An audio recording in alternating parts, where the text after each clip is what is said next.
Have you ever dreamt of that perfect bell pepper? The one that's thick-walled, juicy, crunchy, and bursting with sweetness? Many people think growing peppers like that in their own garden is difficult, even a lottery. But actually, achieving those perfect peppers comes down to just a few not-so-obvious secrets.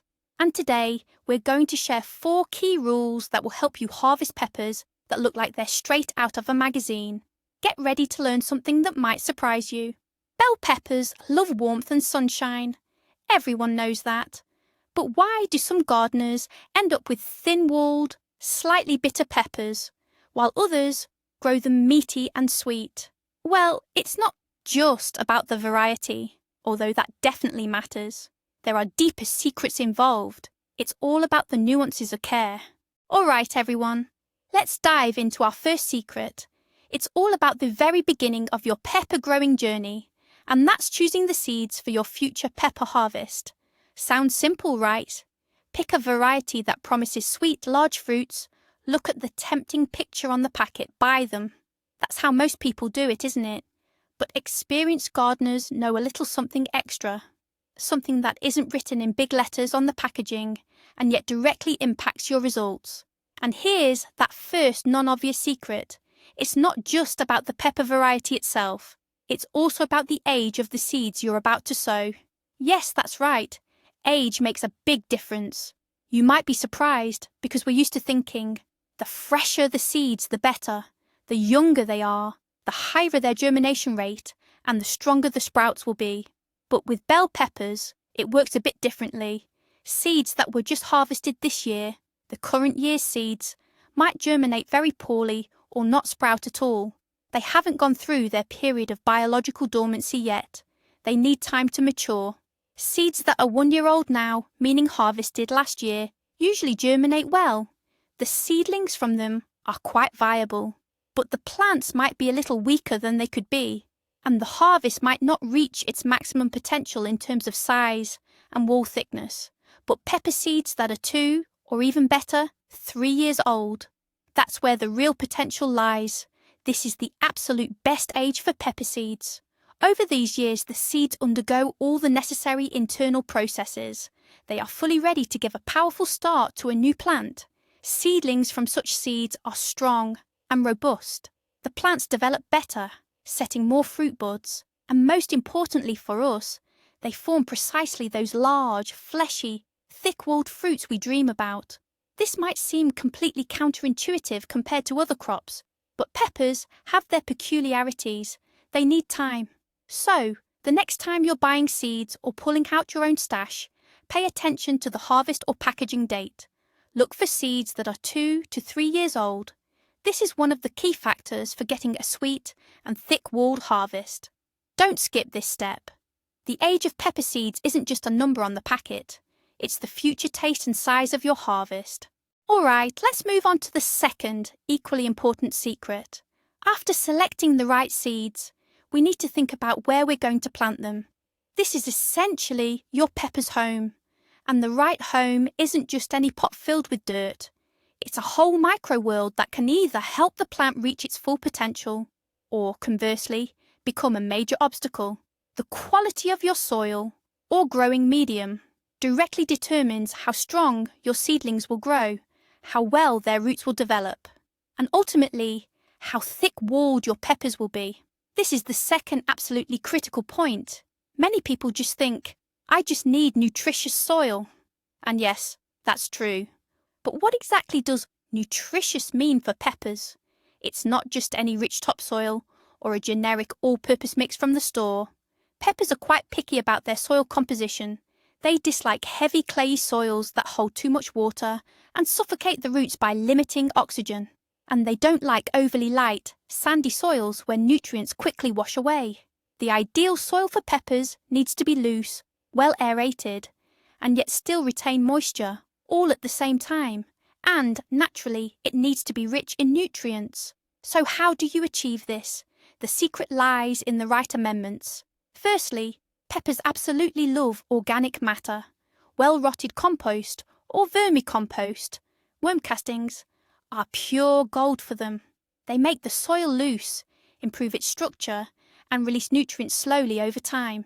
Make sure to add them when preparing your beds or when planting seedlings into the hole. Secondly, soil pH is really important.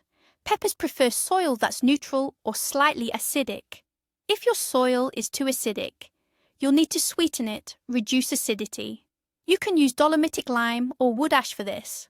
Ash, by the way, is also an excellent source of potassium and phosphorus, which peppers are very fond of. Thirdly, don't forget about mineral fertilizers at the start. When preparing the planting hole or digging your beds, you can add superphosphate and potassium sulfate or potash. Phosphorus specifically helps develop a strong root system, while potassium directly impacts fruit formation, size, and sweetness. A deficiency of these elements in the soil during the early stages of seedling growth and at the beginning of flowering can result in weak plants and small, thin-walled fruits. So, preparing the right soil isn't just a formality. It's laying the foundation for your future harvest. A loose structure, plenty of organic matter, and the right balance of nutrients.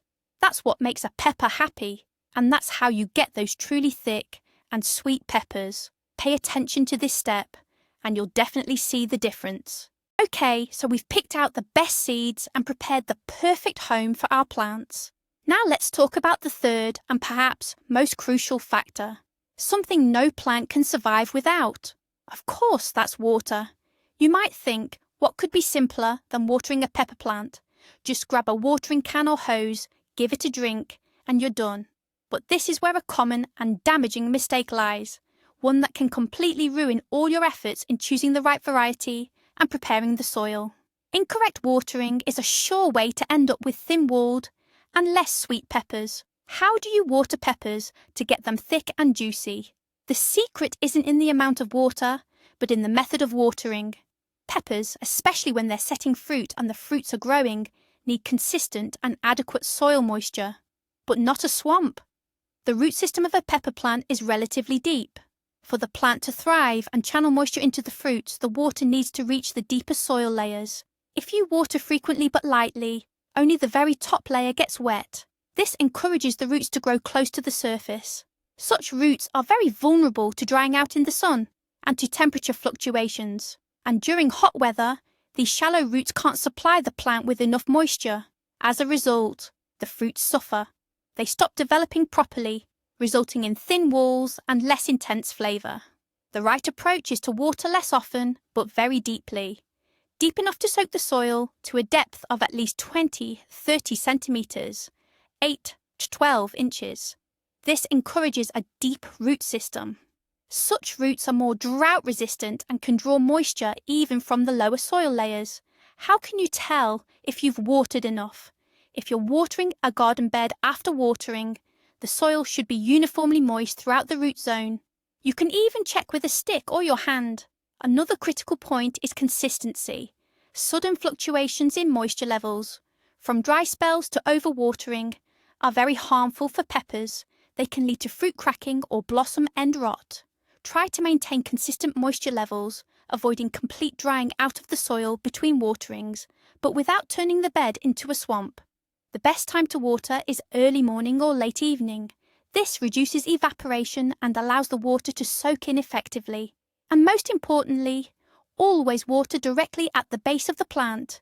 Getting water on the leaves, flowers and young fruits can encourage the development of fungal diseases. So, this seemingly simple step, watering, is actually a powerful tool for growing thick-walled and sweet peppers, infrequently, deeply, and at the base. Remember this rule. Alright, we've already covered choosing seeds, preparing the soil, and proper watering.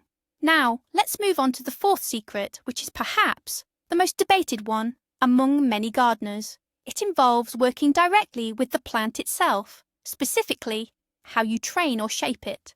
When you see a strong pepper plant with its first flowers and little fruits starting to form, it often feels wrong to do anything, to pinch or remove parts. It seems like you might harm the plant or reduce the harvest, but sometimes, to get more and better results, you actually need to take something away. And the main technique here is removing what's called the crown flower. What is it? It's the very first flower that appears on the main stem of the pepper plant. It usually forms right at the first point where the stem branches out. You'll spot it easily. It's the first one there, looking like the main one. Why should you remove it? This first flower, and the first fruit it develops into, takes a significant amount of energy from a young plant. The plant directs maximum effort into forming and ripening this single fruit. As a result, the plant's overall growth is slowed down. The development of side shoots is delayed. Subsequent fruits will set later, and there might be fewer of them overall. By removing the crown flower, you send a signal to the plant, a signal to direct its energy not into immediately producing one fruit, but into developing the entire bush. The plant starts to actively build more foliage, more strong side shoots appear, and the more strong shoots you have, the more growing points there will be, where new flowers and fruits will eventually form. Yes, you'll get your first harvest a little later, maybe by a week or two, but the total number of fruits on the plant will increase, and most importantly for our goal, these fruits will be bigger. They'll have thicker walls, and they'll be sweeter because the stronger plant can properly nourish and support them. Removing the crown flower is like making an investment in your future harvest. By sacrificing the very first one, you gain in the quantity and quality of all the later fruits. It's not being cruel, it's a standard gardening technique that many professionals use to achieve maximum yield and quality. Besides the crown flower, there's another useful shaping technique, removing the lower leaves on the main stem, up to the first fork. Why do this? Lower leaves often touch the soil, which can become a source of infections and diseases, especially in humid conditions. Removing these leaves improves air circulation around the base of the plant, significantly reducing the risk of fungal diseases. Plus, the plant's energy and nutrients aren't wasted on these lower leaves. They're directed upwards, towards the developing flowers and fruits. So, don't be afraid to get your hands dirty and work with your pepper plants a bit. Removing the crown flower and the lower leaves are simple steps, but they can dramatically impact both the amount and the quality of your harvest. Give it a try and see the results for yourself. So let's dive into these points. Remember the first secret about seeds. It's not just the variety that matters, but also their age. Seeds collected 2 to 3 years ago tend to produce stronger plants and a better yield. Last year's seeds often haven't reached their full potential yet.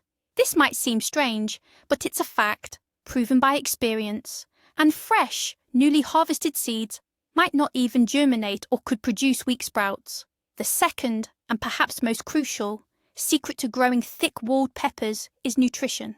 Peppers absolutely love potassium and phosphorus, especially during the fruiting stage, but not nitrogen.